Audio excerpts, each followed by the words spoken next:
is alongside your hips, and you can press your fingertips into the floor to help you lift and open the chest. Again, feel that broadening action in the front of the chest, the broadening of the collarbones.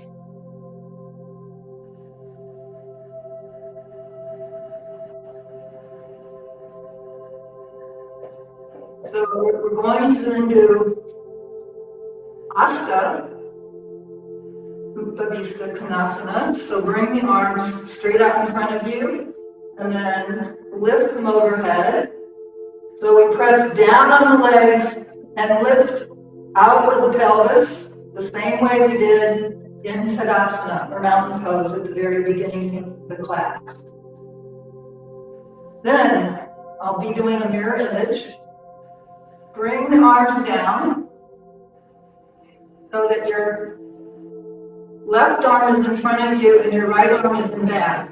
Still pressing into the mat. And we're going to do a parshva, a twist to the side.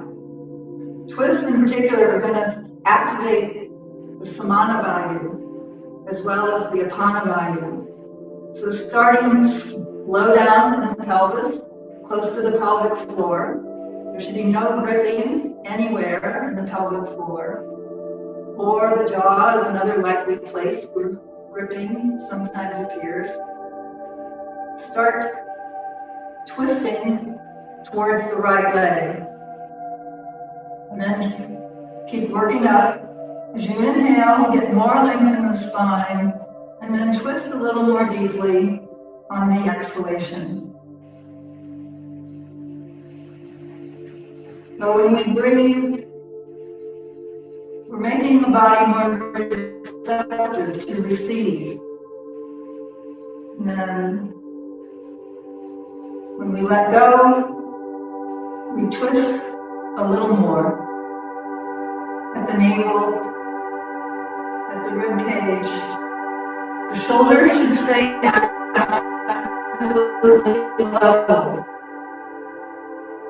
The spine is like the mast of the ship, and the ribs are just rotating around the spine that's completely straight. And then release, come back to center, switch the hands. So now the left arm is in front and we'll be going to the left. There's so many places to pay attention to. So your mind should be, is the skin on the back of my legs in contact with the floor? Do I have connection between my sitting bones and my heels? Do I feel that energy pushing out? Is my spine tall and erect? A perfect...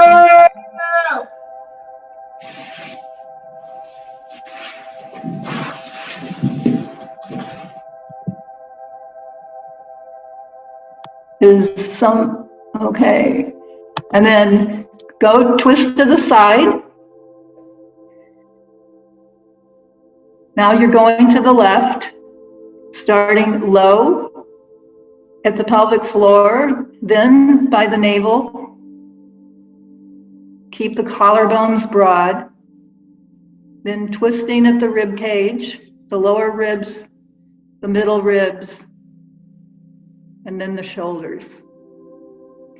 If you keep the head in line with the sternum, it's a better indication of how much we're actually turning. Because if we just turn the head, it sometimes gives us the illusion that we are twisting more than we might really be twisting. So release and come back to the center. If you have a wall that you can back up to, that's great. But if you don't, it's fine in the center of the room. So with the legs back into Dandasana, bring the soles of the feet together for Baddha Konasana. Now if you have the luxury to back up into a piece of furniture, a sofa, or a wall, your sacrum should be in contact with the wall. Your shoulder blades should be in contact with the wall, and your head should be in contact with the wall. Then you can put your hands in between your thighs. The thighs roll outward. And you can put your thumbs in between your thighs and your shins, and behind your knees. You can just gently press your thighs down into the floor. You can also do this in the center of the room without the luxury of the support of the wall.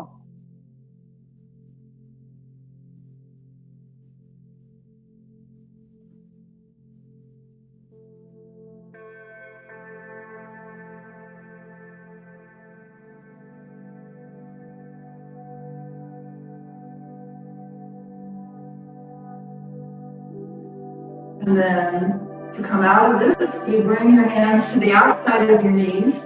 Bring the knees up towards the ceiling. And this time we're going to sit in Siddhasana, so from Dandasana. Again, I'll just do a mirror image. But bring your left foot in so that your heel is right at your perineum. And the sole of your foot is touching your thigh. So in Siddhasana, your knees are going to be very wide apart.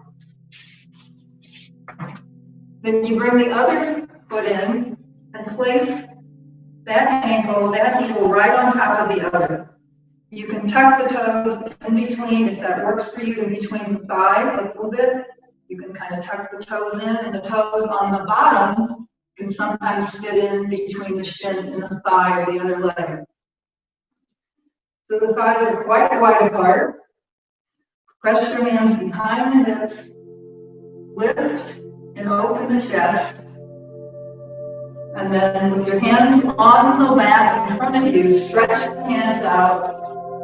And keeping the sitting bones as much as possible on your mat, stretch forward. Get as much length as you can in the spine.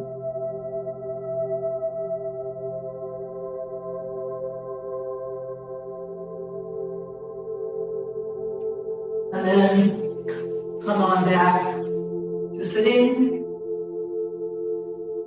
You may sometimes the heels press into the abdomen, which is stimulating the Apana Vayu as well as the Samana Vayu.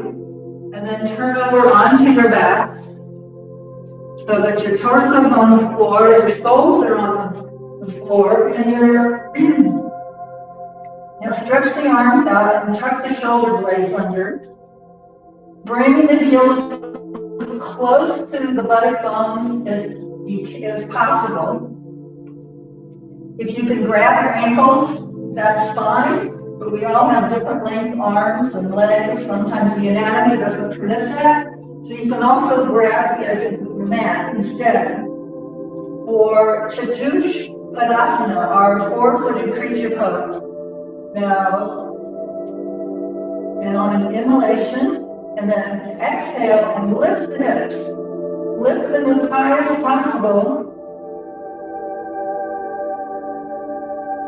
And push your weight as much as you can onto the shoulders. You can really dig into the heels and push yourself onto the shoulders. And then come back down, take a little rest. And we'll do that one more time. In this pose, again, the last Vayu that we haven't spoken about is Dhyana Vayu, which controls all pulsation in the body. We've felt lots of pulsation this morning. So inhale, and then on an exhalation, let's do one last Chatush Padasana. Dig in with the heels, lift up the hips, and push your weight onto the shoulders. The hips, the buttocks are the heaviest part of the anatomy. So it takes some work.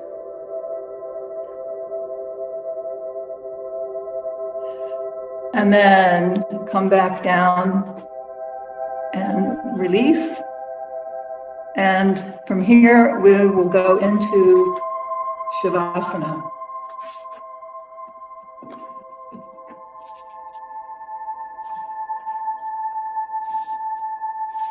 So relaxation is the doorway to the openness of the heart. So situate your torso You want to be absolutely comfortable. The legs are extended. They could just naturally fall open. The arms should be about 30 degrees from your torso.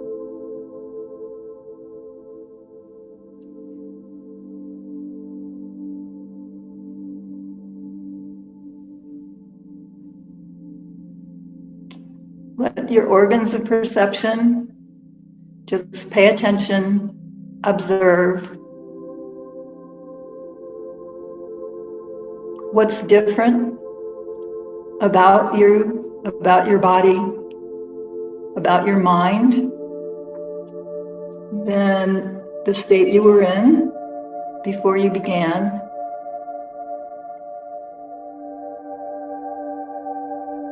Observe the heaviness of the bones that sink into the flesh towards the back side of the body.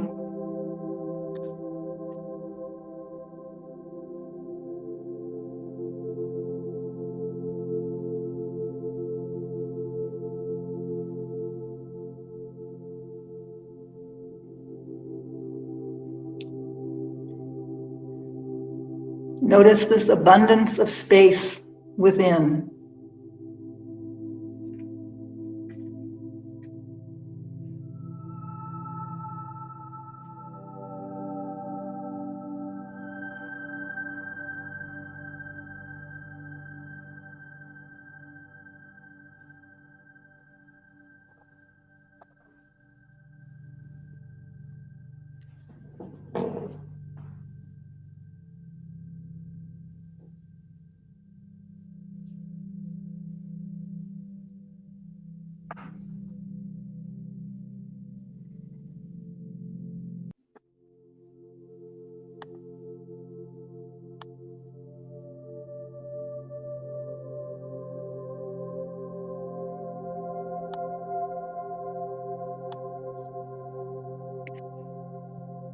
So slowly begin to bring your mind back to an awareness of the world outside your body.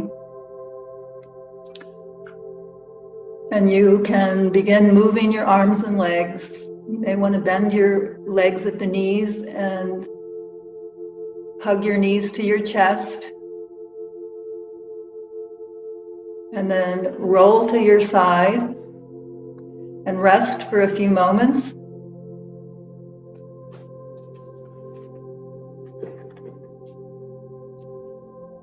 In a comfortable fetal position, and when you're ready, you can push yourself back up into a seated posture. So in closing, I just wanted to bring attention to Patanjali's sutra in chapter 2, number 46. It's a very short, little one. It's just Sthira Sukham Asanam, which means asana is perfect firmness of body, steadiness of intelligence, and benevolence of spirit. And in the commentary that Mr. Iyengar wrote in Light on Yoga, he says that the performance of asana should be nourishing and illuminating. And I love those words. So namaste. Thank you all for practicing yoga. Namaste. Mary, thank you so much. That was both illuminating, enlightening, and it's always nice to picture what's happening with the movement of the breath in and out of the body and the midsection of your body, the movement and creating space. Going upwards, downwards, and around. Thank you so much for that opening of not only of today, but of ourselves. Thank you. My pleasure.